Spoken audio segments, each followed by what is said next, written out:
Hello friends, చూడండి. School నుంచి వచ్చిన తర్వాత బండి పార్క్ చేయడానికి రివర్స్లో పెట్టుకున్నాను. చాలా చిన్న సందు అండి. పక్కన కెమెరాలో కనబడుతుంది కదా, బండి కెమెరాలో ఎంత సన్నంగా ఉందో సందు. దానికి తగ్గట్టు బండి కూడా చాలా పెద్దదండి. ఇది అద్దంలో రిమోట్ మొక్కన కదండి, అద్దం నుంచి సైడ్ అద్దం నుంచి పైకి వెళ్తుంది షెల్టర్. అది ఆ షెల్టర్ పైకి వెళ్ళిన తర్వాత వెనక రివర్స్లో పెట్టుకోవడం మంచిదండి. ఎందుకంటే ఒకసారి ఇంజిన్ స్టార్ట్ అవ్వకుండా కూలింగ్ ఎక్కువైపోయి బండి తీయాలంటే ఇబ్బంది. క్రెయిన్తో రావాలన్నా కూడా రివర్స్లో ఉండడమే మంచిది. అండర్ గ్రౌండ్ క్రాస్గా ఉంటుంది కాబట్టి.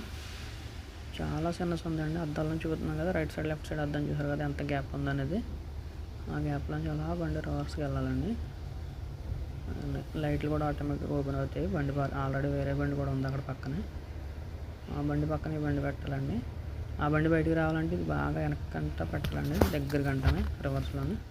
గోడ దగ్గర గంట పెడితేనే ఫస్ట్ వేరే బండి ఉంది కదా అది బయట వస్తుంది, లేదంటే ప్లేస్ సరిపోదు.